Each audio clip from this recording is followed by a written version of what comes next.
معراج کے موقع پر اللہ رب العزت سے آپ کو ہم کلامی کا شرف حاصل ہوا، تو وہ آپ کا جو ایمان ہے وہ مشاہدے اور سماع کی بنا پر ہے، تو آپ کا اعلیٰ درجے کا ایمان ہے. جبکہ مومن جو ہے وہ کیا کرتے ہیں؟ غیب پر ایمان لاتے ہیں. ہڈن انسین میٹر جو ہے اس پہ، غیب پہ، جو بن دیکھے ایمان لانا کہا جاتا ہے. بن دیکھے بن چکھے ایمان لائیں، تو ان کی ایمان کو الگ ذکر فرمایا. پھر آگے فرمایا کل آمن باللہ و ملائکتہ و کتبہ و رسلہ. پھر ان میں سے ہر ایک جو ہے اللہ پر، اس کی کتابوں پر اور اس کے فرشتوں پر اور اس کے رسولوں پر جو ہے وہ ایمان لایا. لا نفرق بین احد من رسلی. اور آگے فرمایا کہ ان کا معاملہ یہ ہے کہ یہ رسولوں میں تفریق نہیں کرتے کہ بعض پر ایمان لائیں بعض پر ایمان نہ لائیں. جیسے یہودی حضرت موسیٰ علیہ السلام پر ایمان لائے، محمد صلی اللہ علیہ وسلم پر ایمان نہیں لائے. عیسائی حضرت عیسیٰ علیہ السلام پر ایمان لائے، محمد صلی اللہ علیہ وسلم پر ایمان نہیں لائے. جبکہ مومنوں کا معاملہ کیا ہے؟ فرمایا کہ وہ سب پر ایمان لاتے ہیں. کل آمن باللہ و ملائکتہ و کتبہ و رسلہ وقالوا سمعنا واطعنا غفرانک ربنا والیک المصیر. آگے فرمایا کہ وہ کہتے ہیں کہ ہم نے سن لیا، مان لیا، ہم اس کی اطاعت کرتے ہیں، اور ہے ہمارے پروردگار تو ہماری بخشش فرما، ہم تیری ہی طرف لوٹ کر آنے والے ہیں. تو یہ صحابہ کرام نے جب پہلی آیت نازل ہوئی تھی للہ ما فی السماوات و ما فی الارض، اس وقت یہ جملہ ارشاد فرمایا تھا نبی کریم صلی اللہ علیہ وسلم کے کہنے پر. تو اللہ رب العزت نے اس کو قبول فرما لیا اپنی بارگاہ میں اور اس کو آیت کا حصہ بنا دیا. یہ حصہ بعد میں نازل ہوا ہے کہ اللہ تعالیٰ نے صحابہ کرام کے اس جملے کو اپنی بارگاہ میں مقبولیت کا شرف عطا فرما دیا. اللہ تعالیٰ نے اس کو آیت کا حصہ بنا دی. اور آگے اللہ رب العزت نے پھر ارشاد فرمایا کہ تمہیں اس بات کا خوف تھا کہ جو اعمال غیر اختیاری طور پر انجام دے دیے جائیں ان کی بھی پکڑ ہو سکتی ہے. تو لا یکلف اللہ نفسا الا وسعہا. تو دیکھو اللہ تعالیٰ نے کسی جان کو اس کی طاقت سے بڑھ کر مکلف نہیں بنایا. تو یعنی محاسبہ صرف ان افعال اور ان اعمال کا ہوگا جو تم اپنے اختیار سے کرتے ہو. جو غیر اختیاری طور پہ تم سے کوئی چیز سرزد ہو جائے تو اس پر تمہارا محاسبہ نہیں ہے. یعنی تمہارے دل میں جو وساوس، جو خیالات آتے ہیں، اور وہ صحابہ کرام رضوان اللہ تعالی مجمعین جیسے کہ بعض دفعہ نبی کریم صلی اللہ علیہ وسلم نے حاضر ہوئے عرض کیا کہ اللہ کے رسول ہمارے دل میں بعض دفعہ ایسے وساوس اور خیالات آتے ہیں کہ جن کو زبان پہ لانا ہم بھاری سمجھتے ہیں.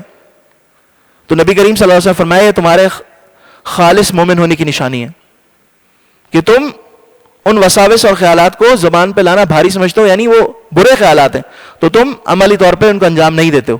اسی طرح ایک صحابی نے تو عرض کیا کہ اللہ کے رسول وہ ایسے خیالات ہوتے ہیں کہ ان کو بیان کرنے کے بجائے میں کوئلہ ہو جاؤں، میں جل کر راکھ ہو جاؤں، یہ زیادہ بہتر ہے بنسبت اس کے کہ میں وہ اپنی زبان سے ادا کروں. تو نبی کریم صلی اللہ علیہ وسلم نے نعرہ تکبیر بلند فرمایا، آپ نے فرمایا اللہ اکبر اللہ اکبر.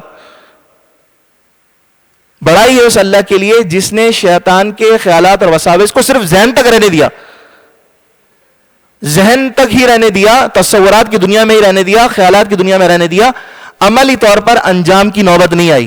اس حد تک انسان کو نہیں بہکایا کہ انسان ان خیالات کو عملی طور پر انجام دے. تو فرمایا کہ ایسے خیالات جو انسان کے دل میں غیر اختیاری طور پر آ جاتے ہیں، گناہوں کے جو خیالات ہیں، تو اس میں فرمایا کہ تمہارا مواخذہ نہیں ہوگا، چونکہ اللہ تعالیٰ نے ہر انسان کو اتنی بات کا مکلف بنایا جتنی اس میں طاقت ہے. اسی طرح ایک حدیث ہے، عام طور پہ اس کے حوالے سے ذہنوں میں سوال پیدا ہوتا ہے کہ اس میں تو نبی کریم صلی اللہ علیہ وسلم نے صاف اور واضح طور پہ ارشاد فرمایا، تفسیر قرطبی میں اس کو ذکر کیا گیا ہے کہ ان اللہ تجاوز عن امتی اما حدثت انفسها ما لم يتكلموا او يعملوا به او كما قال علیہ الصلوۃ والسلام، کہ اللہ تعالیٰ نے انسان کے دل میں جو وساوس پیدا ہوتے ہیں ان سے درگزر فرما دیا. ما لم يتكلموا او يعملوا به، جب تک وہ اپنی زبان سے ان کلمات کا اظہار نہ کرے یا اسی طرح اپنے عمل سے ان کو انجام نہ دے. تو جب تک وہ وساوس کی حد تک ہیں تو اس پر پکڑ نہیں ہے. لیکن یہ بھی وہ وساوس سے یاد رکھیے جو غیر اختیاری طور پہ آتے ہیں. لیکن اگر اختیاری طور پہ انسان نے کوئی ارادہ کیا لیکن عملی جامہ پہنانے کی نوبت نہیں آئی. اب یہاں پر نوجوان بھی ہیں، میں ان کی نسبت سے بات کروں. نوجوان ہیں، جوانی ہے، شیطان کا ان پر حملہ وہ تیز ہے. آج کل ہمارے نوجوان ان میں سے بعض وہ بدنگاہی کے گناہ بھی مبتلا ہیں. اسی طرح جو ہے وہ آج ہر انسان کے پاس جو ہے وہ انٹرنیٹ اس کی ایکسیس میں ہے، اسمارٹ فونز آ گئے ہیں، موبائل اپلیکیشنز آ گئی ہیں. تو اور دوسری طرف اگر ہم بات کرتے ہیں تو پی ٹی اے کی طرف سے بھی ایک باقاعدہ قانون آ گیا ہے، جو ولگر سائٹس ہیں، جو فحش ویب سائٹس ہیں، تو اس پہ پابندی عائد کر دی گئی، وہ بلاک کر دی گئی ہیں. لیکن کوئی نوجوان مثال کے طور پہ وہ اس گناہ میں مبتلا ہے اور وہ اپنا دل اس سے بہلاتا ہے اور اپنی آنکھوں کی اپنے طور پہ جو ہے وہ ٹھنڈا کا سامان کرتا ہے کہ وہ فحش ویب سائٹ کو وزٹ کرتا ہے، نیٹ پہ اس کو براؤز کرتا ہے. تو اب وہ مثال کے طور پہ اس نے کیا کیا، ایڈریس بار میں جا کے ایڈریس ڈالا اور اس کو پتا ہے وہ سائٹ بلاک ہے. اس نے اپنے دل میں پختہ ارادہ کیا، لیکن اب جب وہ اس نے کلک کیا تو وہ بلاک تھی، وہ نہیں کھلی، گناہ پورا ملے گا.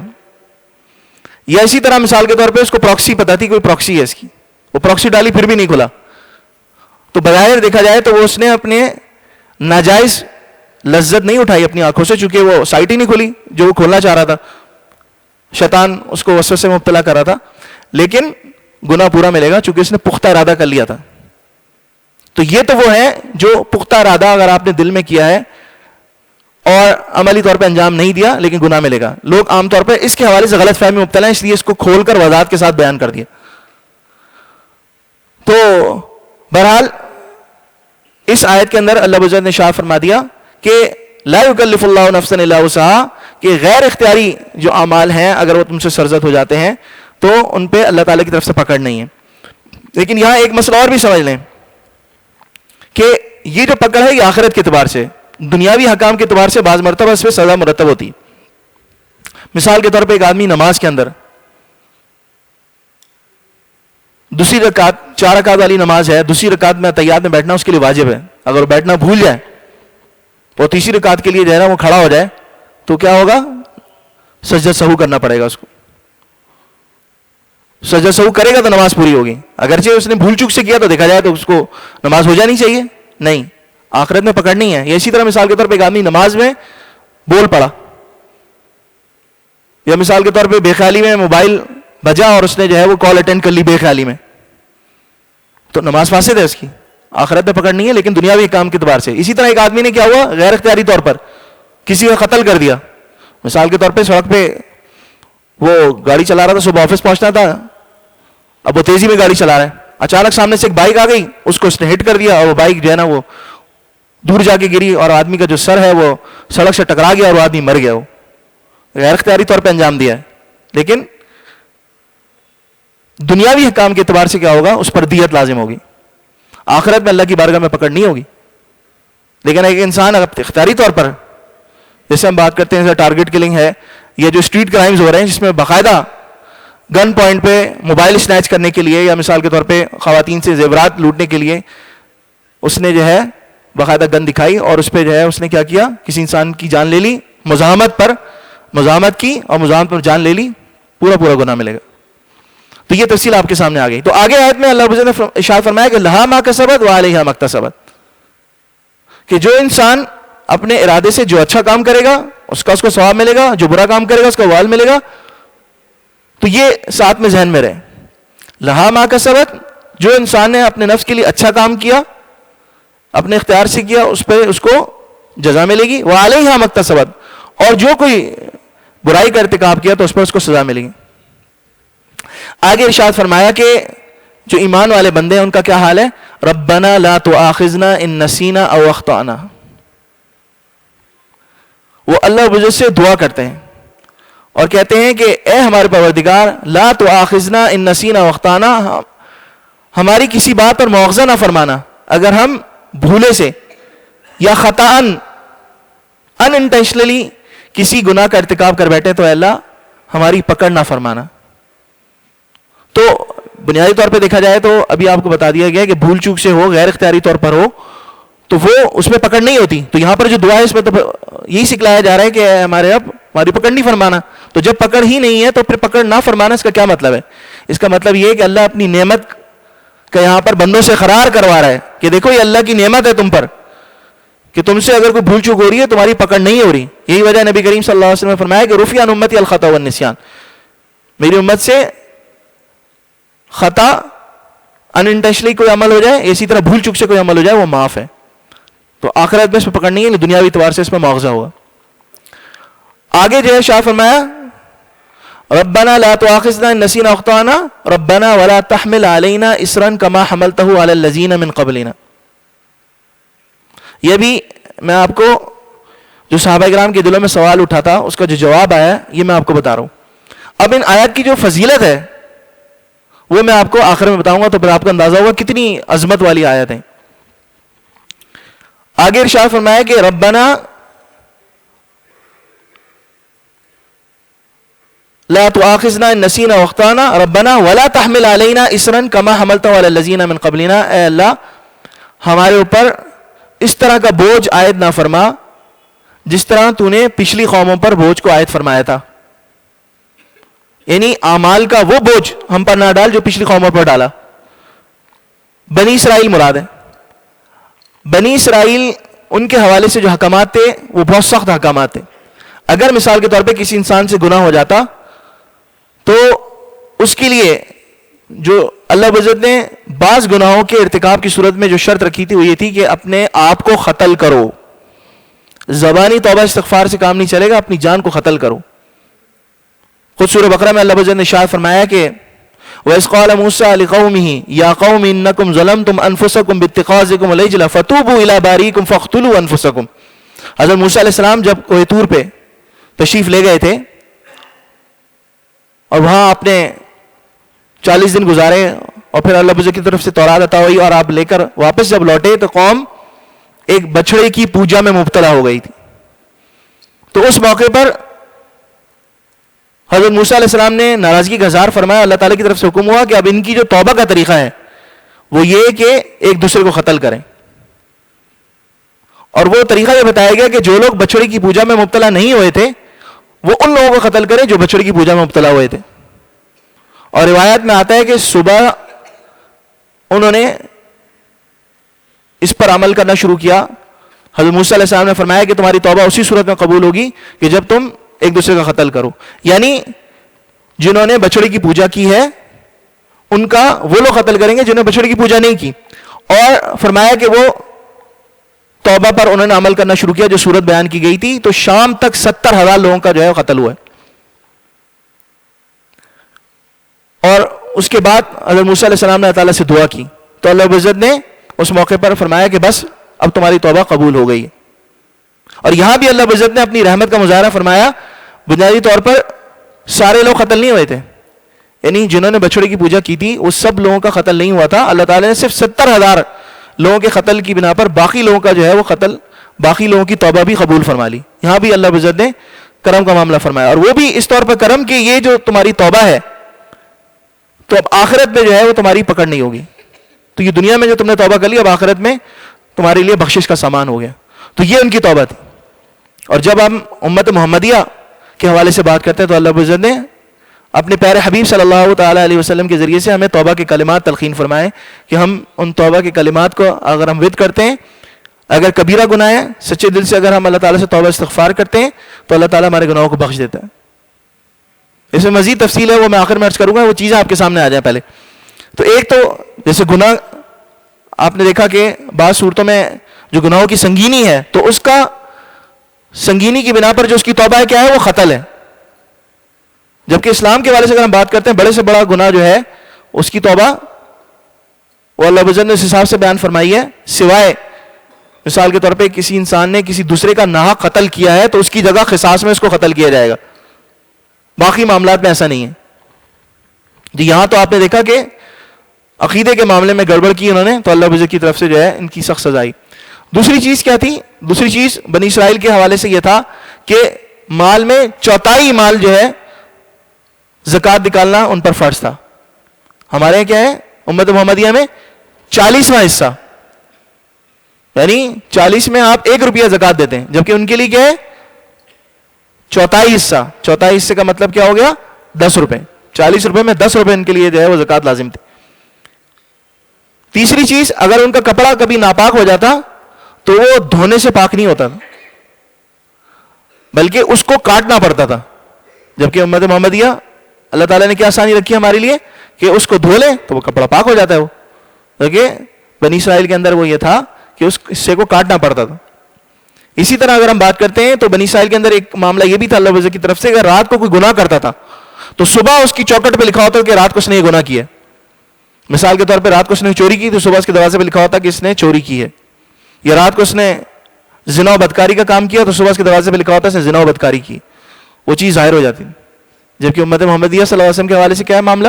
اللہ تعالیٰ پردہ پوشی فرماتا ہے.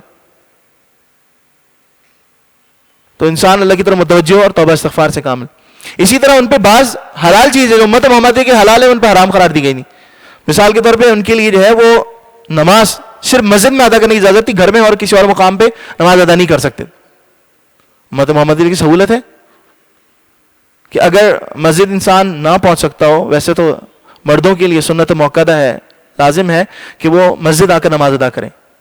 لیکن اگر کسی وجہ سے مثال کے طور پہ نہیں پہنچ سکا، کوئی مجبوری، کوئی عارضہ لائق ہو گیا، راستے میں دیر ہو گئی، آفس سے گھر آنے میں دیر ہو گئی، راستے میں رکنے کا کوئی سلسلہ نہیں ہو سکا، تو وہ بعد میں اپنی نماز گھر جا کے ادا کر سکتا ہے، لیکن ان کے لیے ضروری تھا. اسی طرح مال غنیمت جو ہے ان کے لیے حلال نہیں تھا، امت محمدی کے حلال قرار دیا گیا.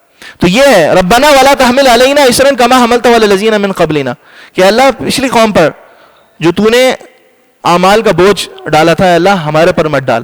اللہ عز و جل نے آسانی فرمائی اس امت کے ساتھ، اپنے فضل کا معاملہ فرمایا. اور آگے فرمایا ربنا ولا تحملنا ما لا طاقت لنا به، اور اے ہمارے پروردگار ہم پر ایسے فرائض عائد مت فرما جن کی ہم میں طاقت نہ ہو. یہاں پر بھی اللہ عز و جل اپنے بندوں کے ساتھ فضل کا معاملہ فرمایا کہ دیکھیں 50 نمازیں ابتداً فرض کی گئی تھیں تو اللہ عز و جل نے پھر آسان فرما دی اور جو ہے نا 5 نمازیں رہ گئیں. اسی طرح اگر ہم بات کرتے ہیں ابھی زکوٰۃ کے حوالے سے بتایا کہ صرف جو 40th پارٹ آف ویلتھ ہے 40واں حصہ وہ ادا کرنا ہے آپ نے. اللہ تعالیٰ چاہتا تو جو ہے وہ زیادہ مقرر کر سکتا تھا، چونکہ اللہ عز و جل نے جو مال دیا ہے اس کے حوالے سے قرآن کریم میں جگہ جگہ ارشاد فرمایا کہ وَمِمَّا رَزَقْنَاهُمْ يُنْفِقُونَ، وہ مال ہمارا ہی عطا کرتا ہے. جہاں اللہ نے ڈائریکٹ اپنی راہ میں خرچ کرنے کا حکم دیا فرمایا انفقوا مما رزقناکم، اس مال میں سے خرچ کرو ہم نے تمہیں دیا ہے. اور جہاں انڈائریکٹ کسی کے خرچ کرنے کے حوالے سے تعریف بیان فرمائی تو فرمایا ومما رزقناہم ينفقون، وہ ہمارے دیے ہوئے مال میں سے خرچ کرتے ہیں. تو مال تو اللہ کا دیا ہوا ہے، تو اللہ تعالیٰ چاہتا تھا فرماتا کہ اپنی ضرورت سے زائد جتنا بچ جائے سب خرچ کر دو، لیکن نہیں، فرمایا کہ صرف آپ نے کیا کرنا ہے، صرف 40واں حصہ ادا کرنا ہے. اور اللہ تعالیٰ چاہتا تھا فرماتا کہ ہر مہینے اپنی انکم سے ادا کرو، سال میں ایک مرتبہ ادا کرنا. کتنی سہولت.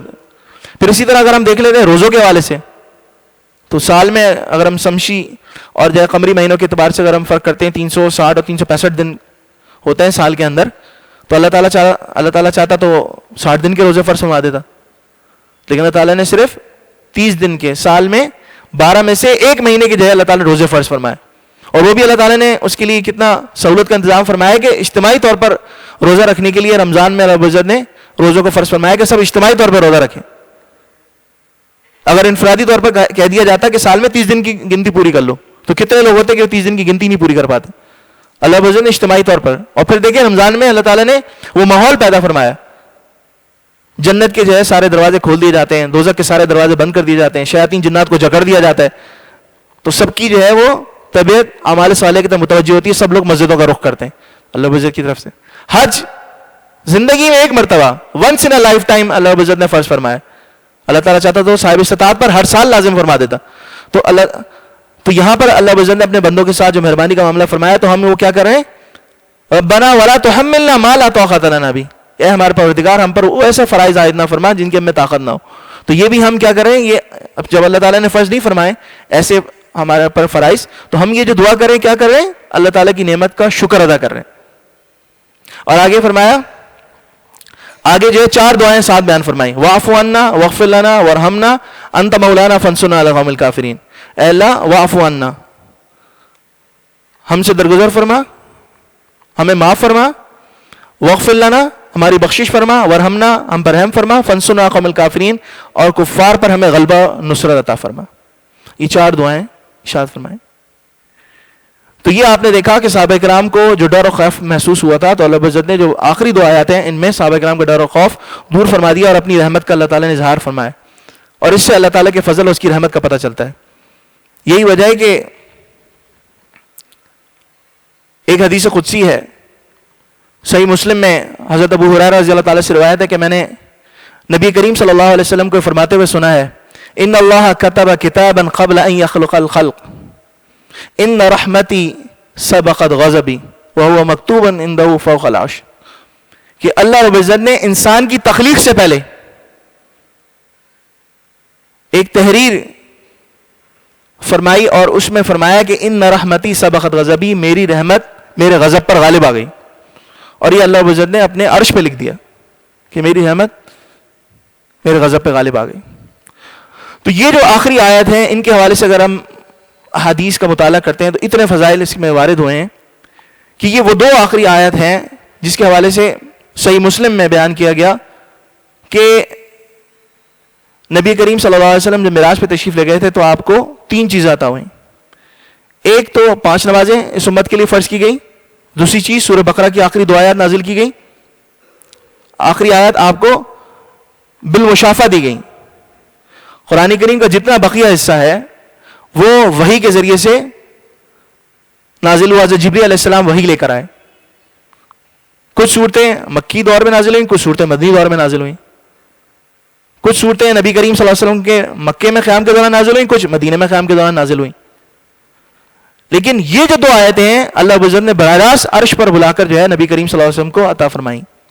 اور تیسری چیز جو ہے نبی کریم صلی اللہ علیہ وسلم کو جو معراج کے موقع پر عطا کی گئی، وہ فرمایا کہ اس امت کے جو گناہگار ہیں اگر وہ اللہ کی ذات کے ساتھ کسی کو، ذات اور صفات کے ساتھ کسی کو شریک نہ ٹھہراتے ہوں تو اللہ تعالیٰ نے ان کے گناہوں کی بخشش کا وعدہ فرمایا۔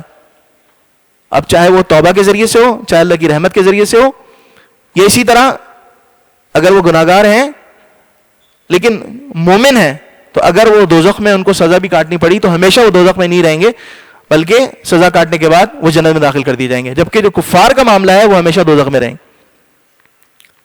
اور دوسرا صحیح مسلم کی ایک حدیث ہے کہ نبی کریم صلی اللہ علیہ وسلم ایک موقع پر تشریف فرماتے ہیں، ان کے ساتھ جبریل علیہ السلام جو ہے وہ موجود تھے، تو اس موقع پر اوپر کی طرف سے ایک آواز آئی، تو حضرت جبریل علیہ السلام نے نبی کریم صلی اللہ علیہ وسلم نے ارشاد فرمایا کہ ھذا باب من السماء فتح اليوم لم يفتح الا اليوم، کہ یہ آسمان کا ایک دروازہ ہے جو صرف آج کھلا ہے، آج سے پہلے کبھی نہیں کھلا۔ اس سے ایک فرشتہ نازل ہوا۔ حضرت جبریل علیہ السلام نے نبی کریم صلی اللہ علیہ وسلم نے فرمایا کہ ھذا ملک نزل الى الارض لم ينزل قط الا اليوم، کہ یہ جو فرشتہ آج جو اتر رہا ہے اس سے پہلے کبھی نہیں اترا، یہ خصوصی طور پہ آج آپ کے پاس آ رہا ہے۔ چنانچہ وہ فرشتہ اترا، نبی کریم صلی اللہ علیہ وسلم خدمت میں حاضر ہوا، آپ کو سلام عرض کیا اور فرمایا کہ ابشر بنورین اوتیتہما لم یؤتہما نبی قبلک، کہ 2 نوروں کی خوشخبری قبول کیجئے، اور یہ وہ 2 نور ہیں جو آج سے پہلے کسی اور نبی پیغمبر کو عطا نہیں کیے گئے۔ اور وہ 2 نور کون سے ہیں؟ فرمایا فاتحۃ الکتاب و خواتیم سورۃ البقرہ، ایک تو سورہ فاتحہ اور دوسرا سورہ بقرہ کی آخری 2 آیتیں۔ اور ان کے حوالے سے فرمایا لن تقرأ بحرف منہما الا اوتیتہ، کہ ان میں سے جو دعائیہ حصہ، جو دعائیہ حصہ ہے آپ جب اس کو پڑھیں گے تو اللہ رب العزت کی طرف سے وہ دعا آپ کی قبول کر لی گئی۔ تو اب آپ نے دیکھا کہ اس میں کتنی دعائیں آئیں، ربنا لا تؤاخذنا ان نسینا، اے ہمارے پروردگار بھول چوک ہماری پکڑ نہ فرمانا، ربنا ولا تحملنا، اے اللہ ہمارے اوپر اس طرح اعمال کا بوجھ عائد نہ فرمانا اس طرح پچھلی قوموں پر تو نے عائد فرمایا، اور اسی طرح ربنا ولا تحملنا ما لا طاقت لنا به، اے اللہ ہم پر ایسے بھاری فرائض کو عائد نہ فرما جس کی ہمیں طاقت نہ ہو، واعف عنا، ہم سے درگزر فرما، واغفر لنا، ہماری بخشش فرما، ورحمنا، ہم پر رحم فرما، اور ہمیں کفار پر غلبہ نصیب فرما۔ تو یہ اللہ رب العزت کی طرف سے یہ جو دعائیں ہیں، فرمایا اوتیتہ، جیسے ہی آپ نے ان کی تلاوت کی، آپ نے ان کو پڑھا، وہ دعائیں آپ کے ہمیں قبول کر لی گئیں۔ اور جہاں تک سورہ فاتحہ کا معاملہ ہے اس کے حوالے سے بھی مختصر عرض کرتا چلوں، صحیح مسلم کی بہت پیاری حدیث ہے، حدیث قدسی ہے، نبی کریم صلی اللہ علیہ وسلم نے فرمایا کہ جب یہ سورہ فاتحہ نازل ہوئی تو فرمایا قسمت الصلاۃ بینی و بین عبدی نصفین ولعبدی ما سأل، اللہ تعالیٰ فرماتا ہے میں نے اپنے اور اپنے بندے کے درمیان نماز کے انتہائی اہم حصے کو آدھا آدھا تقسیم کیا ہے، اور میرے بندے کے لیے وہی ہے جو سوال کرے گا۔ اب اس کی تفسیر نبی کریم صلی اللہ علیہ وسلم نے بیان فرمائی کہ جب بندہ نماز شروع کرتے ہوئے کہتا ہے الحمدللہ رب العالمین، تمام تعریف اس پروردگار کے لیے، جو اس اللہ کے لیے جو تمام جانوں کا پروردگار ہے، تو اللہ تعالیٰ کی طرف سے جواب آتا ہے حمیدنی عبدی، میرے بندے نے میری حمد بیان کی۔ جب بندہ کہتا ہے الرحمن الرحیم، جو بڑا مہربان نہایت رحم کرنے والا ہے، تو اللہ تعالیٰ کی طرف سے جواب آتا ہے اسنا علی عبدی، میرے بندے نے میری ثنا بیان کی۔ آگے جب بندہ کہتا ہے مالک یوم الدین، تو روز جزا کا مالک ہے، تو اللہ تعالیٰ کی طرف سے جواب آتا ہے مجدنی عبدی، میرے بندے نے میری بزرگی بیان کی۔ اور آگے جب بندہ کہتا ہے ایاک نعبد و ایاک نستعین، ہم تیری عبادت کرتے ہیں، تجھی سے مدد مانگتے ہیں، تو اللہ تعالیٰ کی طرف سے ندا آتی ہے، اللہ تعالیٰ کی طرف سے جواب آتا ہے ھذا بینی و بین عبدی ولعبدی ما سأل، یہ میرے اور میرے بندے کے درمیان ہے، اور بندے نے جو مانگا اسے وہ ملے گا۔ یعنی بندے نے اللہ تعالیٰ کی عبودیت کا اقرار کیا، صرف اللہ کی بندگی کرتا ہے اور صرف اللہ ہی سے مدد مانگتا ہے، تو اللہ تعالیٰ نے فرمایا بس یہ میرا اور اس کا معاملہ ہے، جب اس نے اس بات کی مجھے شیورٹی گارنٹی دے دی ہے، تو اب میں اس کے ساتھ وہ معاملہ کروں گا، جو وہ مانگے گا اس کو عطا کیا جائے گا۔ اور جب وہ کہتا ہے اہدنا الصراط المستقیم صراط الذین انعمت علیہم غیر المغضوب علیہم ولا الضالین، تو اللہ تعالیٰ فرماتا ہے ھذا لعبدی ولعبدی ما سأل، کہ یہ سب بندے نے جو مانگا ہے تو یہ اسی کے لیے، اور بندے نے جو مانگا اس کو عطا کیا جائے گا۔ تو آپ نے دیکھا کہ یہ جو دونوں صورتیں ہیں، سورۃ فاتحہ اور سورہ بقرہ کی جو آخری دو آیتیں، آپ جو حرف کی تلاوت کریں گے تو اللہ رب العزت کی طرف جواب میں آپ کو شیورٹی دی گئی ہے کہ آپ کی دعا قبول کر لی گئی۔ اس کے علاوہ ایک دو حدیثیں میں بیان کر کے اپنی بات ختم کروں گا۔ انہی آیتوں کے حوالے سے صحیح بخاری اور صحیح مسلم میں نبی کریم صلی اللہ علیہ وسلم ارشاد ہے کہ الآیتان فی آخر سورۃ البقرۃ من قرأ بہما فی لیلۃ کفتاہ، کہ سورہ بقرہ کی آخری دو آیتیں جو ان کو رات کو پڑھنے کا اہتمام کرے گا تو اس کے لیے کافی ہو جائیں گی۔ کس چیز سے کافی ہو جائیں گی؟ محدثین نے بیان فرمایا ایک تو جنات اور شیاطین ان کے شر سے حفاظت کا ذریعہ بن جائیں گی۔ دوسرا فرمایا کہ انسان کی جو آفات ہیں، جو پریشانیاں تکالیف ہیں، ان سے اللہ تعالیٰ اس دعا کے پڑھنے سے ان سے نجات ہو جائے گی۔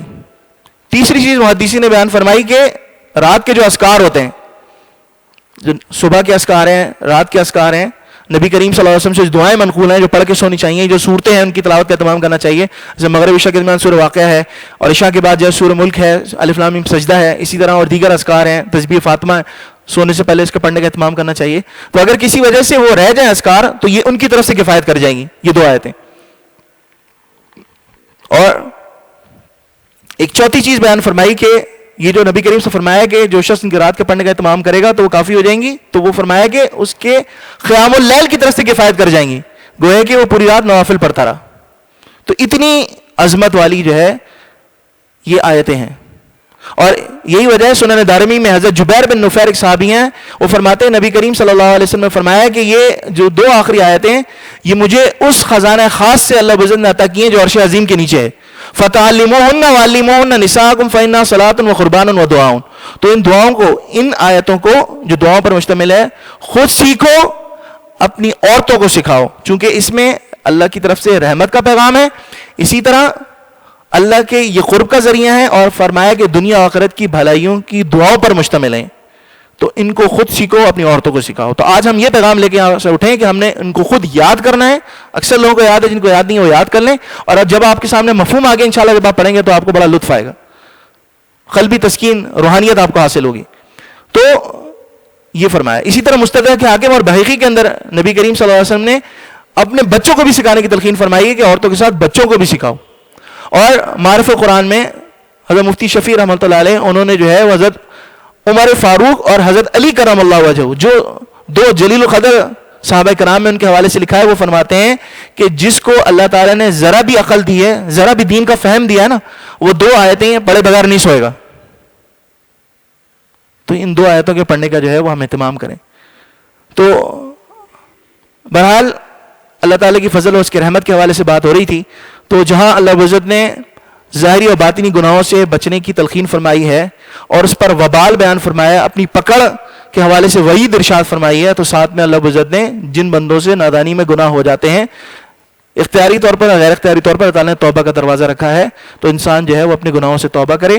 اور ویسے بھی انسان کو جو ہے نا استغفار کی پابندی کرنی چاہیے، دن بھر جو ہے استغفار کا اہتمام کرنا چاہیے، چونکہ نبی کریم صلی اللہ علیہ وسلم کے حوالے سے یہ بات منقول ہے، یہ بات ہمیں ملتی ہے کہ آپ علیہ السلام معصوم، آپ بخشے بخشائے، لیکن آپ کا کیا معمول تھا؟ آپ فرماتے ہیں، صحیح بخاری کی حدیث ہے، واللہ انی لاستغفر اللہ واتوب الیہ فی اليوم اکثر من 70 مرہ، خدا کی قسم میں دن میں 70 مرتبہ زائد استغفار کرتا ہوں.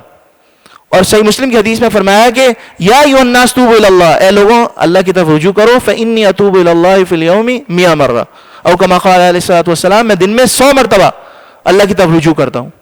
تو یہ امت کو در حقیقت تعلیم ہے، تلقین ہے. اور نبی کریم صلی اللہ علیہ وسلم نے ایک حدیث، اس کے بعد اپنی بات ختم کرتا ہوں، ارشاد فرمایا کہ من لزم الاستغفار، جو شخص استغفار کی پابندی کرے گا، توبہ استغفار کا معمول بنائے گا، تو کیا ہوگا؟ جعل اللہ من کل ضیق مخرجا، اللہ تعالیٰ ہر تنگی سے نکلنے کا راستہ پیدا فرما دیں گے. آج ہم کہتے ہیں نا کہ ہماری لائف بہت ڈسٹرب ہے، مینٹلی بہت اپسیٹ ہے، زندگی تنگ ہو گئی ہے، لگتا ہے کسی نے جادو ٹونا کر دیا ہے، یا اعصاب و سحر ہے، یا اثرات ہیں، کام نہیں چل رہا، کاروبار نہیں چل رہا.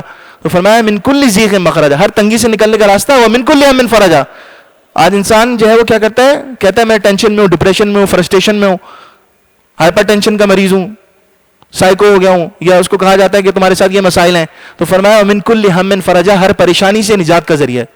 اور آخری چیز فرمائی ورزقہ من حیث لا یحتسب، اسی استغفار کی برکت سے اللہ تعالیٰ ایسی جگہ سے اس کو رزق عطا فرمائے گا جہاں سے اس کا گمان بھی نہیں ہوگا. دعا ہے کہ اللہ رب العزت ہمیں ظاہری اور باطنی گناہوں سے بچنے کی توفیق عطا فرمائے، اور اگر کبھی بھول چوک سے نادانی میں ہم گناہ کر بیٹھے ہیں تو اللہ تعالیٰ کی طرف فوری طور پہ ہم رجوع کریں، استغفار کو اپنی زندگی معمول بنائیں، اور خاص کر ان سورہ بقرہ کی جو آخری دو آیات ہیں ان کے رات کو پڑھنے کا معمول بنائیں. خود بھی یاد کریں، اپنی عورتوں کو، اپنے بچوں کو جو ہے وہ یاد کروائیں، اور اس کے جو مضامین بیان کیے گئے ہیں اس کو اپنے ذہن میں رکھ کے جب آپ پڑھیں گے تو اس پہ اللہ رب العزت کی طرف سے قبولیت کا جو ہے وعدہ فرمایا گیا. دعا ہے کہ اللہ عزت ان سب باتوں پہ سب سے پہلے مجھے، میرے گھر والوں کو، اور آپ سب کو، آپ کے اہل خانہ کو، اور جتنے سامعین ہیں ان سب کو عمل کرنے کی توفیق عطا فرمائے. وآخر دعوانا الحمدللہ رب العالمین.